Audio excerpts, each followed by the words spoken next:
Bahasa Indonesia, yang dimana kemarin kita sudah sedikit menyinggung dengan materi yang baru, yaitu teks hikayat. Ya. Nah, untuk pertemuan hari ini kita membahas tentang apa sih sebenarnya teks hikayat, kemudian di materinya yang seperti apa, contohnya bagaimana. Nah, ini ada penugasan kemarin ya untuk presentasi di setiap kelompok ya. Kemarin ada 3 kelompok yang 3 materi. Nah, untuk kelompok pertama siapa ini? Ya, untuk kelompok pertama sudah siap? Siap. Oke. Kami dari kelompok 1 kelas 10 TKJ yang beranggotakan 1 Muhammad Fadri Widana, 2 Lis Angga Saputra, 3 Indah Salma Afaliza, 4 Sofia Rizalilata, 5 Renata Wijayani, 6 Afiana Tiasi. Jadi tatanan cara untuk presentasi ya, kelompok harus ada yang pembicara yaitu sebagai pemateri, yang kedua adalah operator ya. Ya, silakan Bu Prima, persilakan untuk maju depan untuk yang kelompok pertama dulu.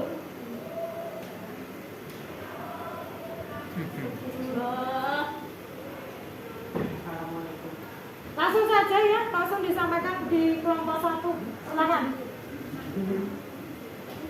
Assalamualaikum warahmatullahi wabarakatuh. Waalaikumsalam warahmatullahi wabarakatuh.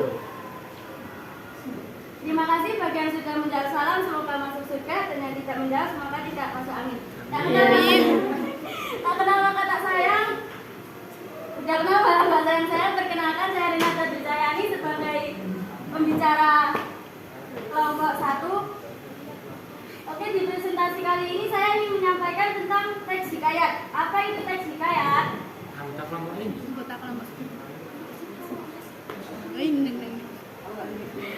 Oke, pengertian teks hikayat adalah karya sastra lama berbentuk prosa dari Melayu yang berisi cerita, undang-undang, dan silsilah yang bersifat rekaan, keagamaan, histori, biografis, atau gabungan dari sifat-sifat tersebut. Oke, karakteristik teks hikayat adalah 1. Karakteristik teks hikayat paling umum adalah kemustahilan, baik dari segi bahasa maupun dari segi cerita. Artinya, cerita yang disampaikan dalam bentuk hikayat tidak logis atau tidak bisa dijalan.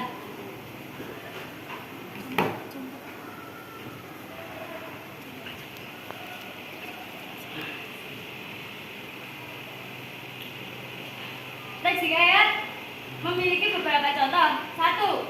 Cerita hikayat Abu Nawas dan Lalat. Antu Ayek. 3. Pengembara lapar. 4. Bunga kemuning. 5. Sinta dan Raja Pelanggan. 6. Abu Nawas dan Botol Ajaib. 7. Jakalekara. 8. Joko Tarub.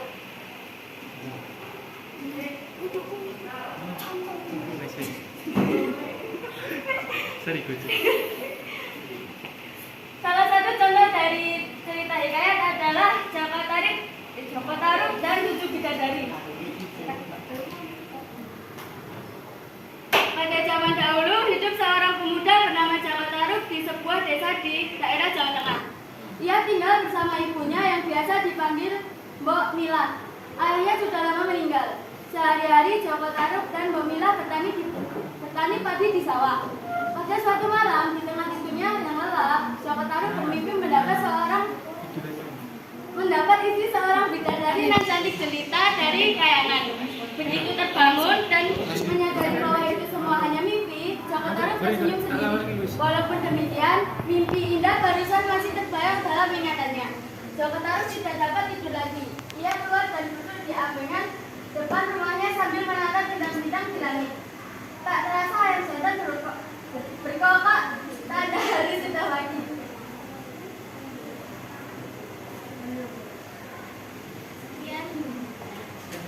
Sekian presentasi dari kami. Ada pertanyaan? Siapa?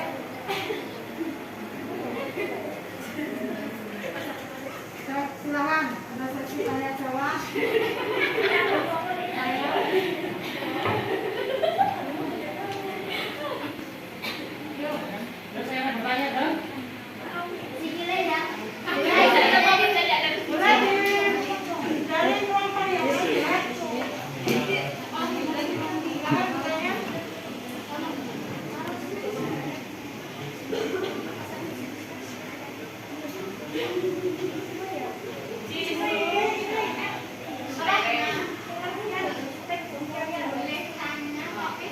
Cuy, woi, dan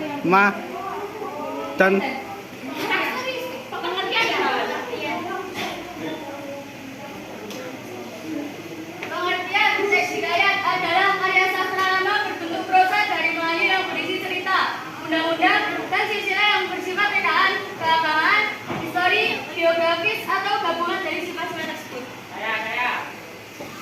Kalau sebutkan namanya ya. Contoh-contoh teks hikayat.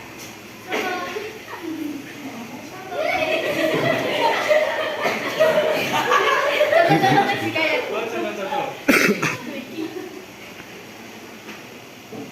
Beberapa contoh dari teks hikayat yaitu 1. Cerita hikayat Abu Nawas dan Lalat. 2. Contoh teks hikayat Antu Ayek. 3. Hikayat Tingkah Pengembara Lapar. 4. Hikayat Bunga Kuning. 5. Hikayat Sinta dan Raja Telanggan. 6. Cerita hikayat singkat Abu Nawas dan Botol Ajaib. 7. Cerita hikayat Jaya Lempara. 8. Cerita hikayat Joko Tarub. 10. Yes.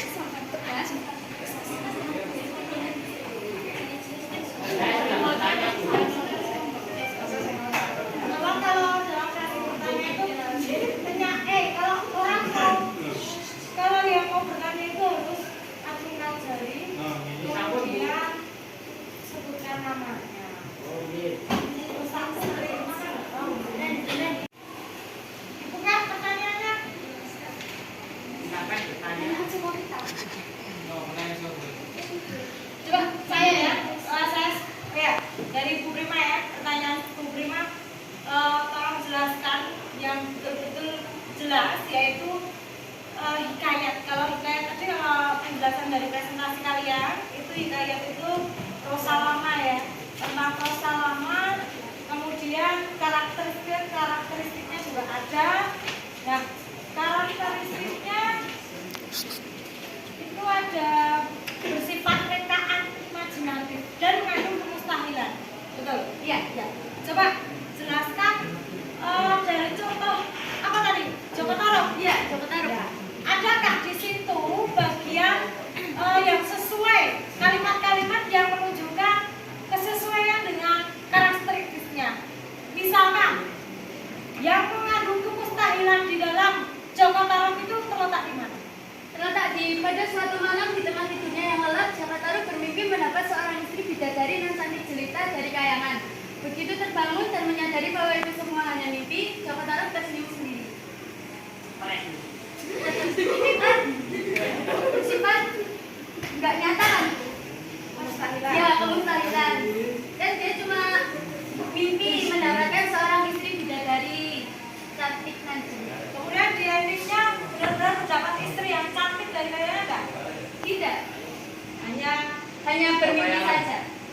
bermimpi. Ya. Imajinasi kemustahilan ya. Jadi kemustahilan itu berarti cerita yang tidak logis. Jadi tidak mungkin dapat istri seorang bidadari. Dalam kenyataan kehidupan manusia, apakah ada manusia dapat suami atau istri dari kayangan? Enggak ya? Nah, oke. Kemudian kalau untuk saya satu lagi, anonim. Ya. Salah satu karakteristik dalam hikayat itu kan ada anonim. Anonim itu apa? Anonim itu adalah bersifat bahwa yang tidak diketahui secara jelas nama pengarangnya. Apakah betul dalam cerita Joko Tarub itu memang betul tidak diketahui oleh pengarangnya? Jadi tanpa pengarang dulu. Kalau anonim ini, kalau kebanyakan puisi-puisi yang baru itu ada Khairin Anwar itu ya, itu kan ada penciptanya. Tapi kalau untuk hikayat yang kamu tampilkan itu bersifat anonim enggak? Ada pengarangnya enggak? Jam ke-9 telah selesai. Saatnya memasuki jam ke-10.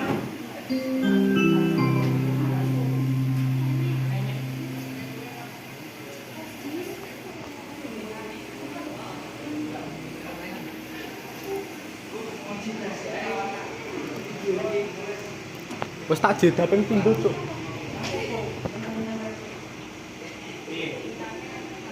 Pas saya cari di Google nggak ada pengarangnya, Bu. Jadi kayak langsung cerita aja. Biasanya kan kalau kita nyari cerita ada yang buat diceritakan oleh bla. Tapi pas saya lihat di Google nggak ada.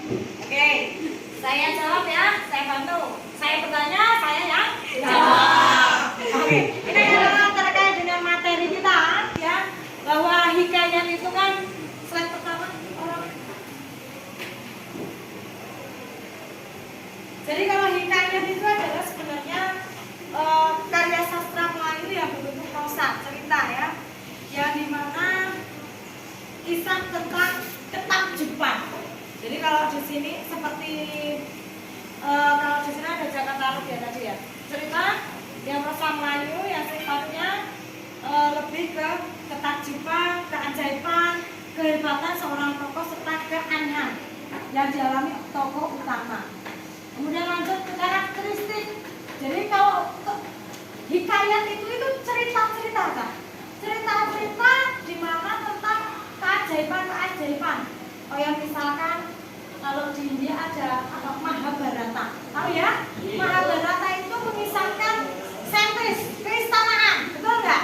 Ada kerajaan gitu ya. Kemudian memiliki anak Pandawa 5 yang dimana masing-masing mempunyai kekuatan yang mana manusia biasa tidak punya. Nah itulah disebut dengan hikayat di mana ketakjuban, keajaiban. Masa satu yang punya gajah besar itu siapa? Bima ya. Bima itu gajah yang besar kemudian dijatuhkan ke tanah, tanah bentar, rontok kabeh. Nah ini loh ya, yang dimaksud dengan kemujikan, kehebatan seorang tokoh yang dimana dalam dunia nyata, dunia kita itu tidak ada manusia yang memiliki apa? Memiliki kehebatan atau kesaktian. Nah itulah hikayat. Nah karakteristiknya itu satu. Yang pertama adalah kemustahilan. Kemustahilan itu yang dimaksud mustahil itu ya berarti cerita yang dimana tokohnya itu memiliki kesaktian tadi loh, yang tidak logis, bahwa kehidupan manusia sebenarnya tidak ada tokoh-tokoh yang seperti itu. Kemudian ada lagi ya Arjuna itu tokoh mana ya, mana yang hebat sekali, yang kehebatan kesaktiannya itu tidak dimiliki oleh manusia biasa. Nah itu yang disebut dengan mustahil. Jadi tidak mungkin, tapi mungkin dalam hikayat. Kemudian yang kedua anonim. Ini nanti tolong ditambahkan ya. Ini ya langsung saya koreksi saja, saya evaluasi hasil presentasi kelompok 1. Jadi yang kedua itu adalah mengandung rekaan, imajinasi. Jadi ceritanya apa? Imajinasi. Apa? Imajinasi itu apa? Hanya ya seperti Ramayana tadi, Pandawa 5 yang salah satunya anaknya Bima yang dimana punya kekuatan gajah, kemudian dilemparkan ke tanahnya kok buang, semua mengalami apa ini?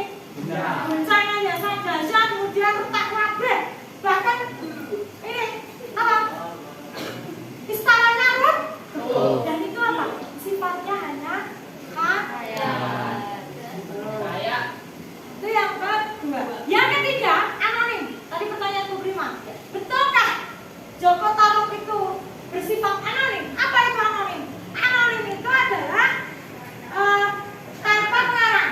Jadi cerita itu sudah ada dari sejak dulu. Cara nenek moyang kita turun temurun. Yang dimana zaman dulu dibuat beredar sampai sekarang itu hanya melalui mulut ke mulut. Jadi tidak diketahui siapa sih yang membuat cerita itu. Seperti contohnya ya tadi Pandawa 5 Ramayana itu kita nggak tahu pengarangnya siapa, tapi sudah ada sejak dulu. Itu yang ketiga. Kemudian yang keempat, istana sentris. Di sini nggak ada ya. Yang keempat, istana sentris itu piye Bu? Gimana sih Bu?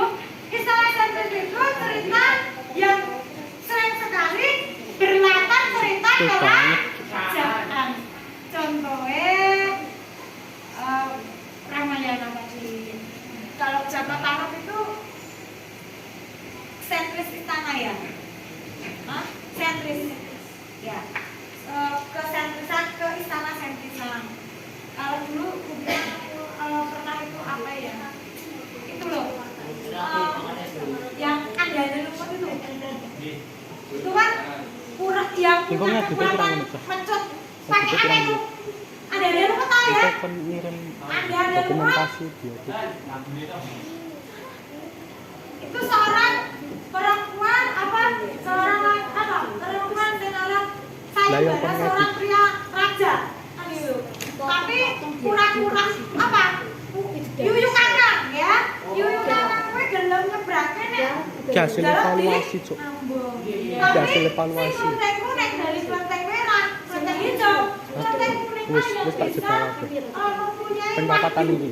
kekuatan apa, punya satu senjata yang dimana dikasih seseorang dan dimana yuyu kakang itu bisa yaitu dengan memercutkan kemudian sungainya itu langsung tiba-tiba apa ya kan ya darahnya akhirnya kelenteng kuning bisa nyebrang tanpa harus gagal si yuyu kakang. Nah itu istana sentris ya, itu ceritanya berbicara tentang istana. Kita untuk yang kelompok 1 tadi ada sesi pertanyaan, oke bagus, ada follow up dari teman-teman dari hasil presentasi. Kemudian saya koreksi dari pembawa pamali ketika sampai materi itu tolong harusnya Cah.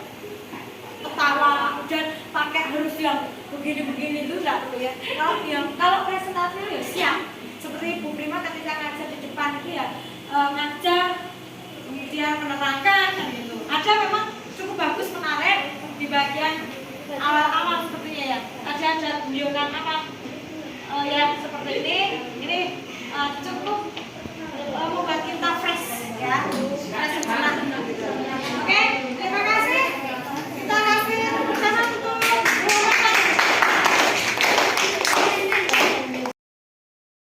Sekian presentasi dari kelompok kami. Ayu Ting Ting is Eating. Thank you for everything. Wassalamualaikum warahmatullahi wabarakatuh.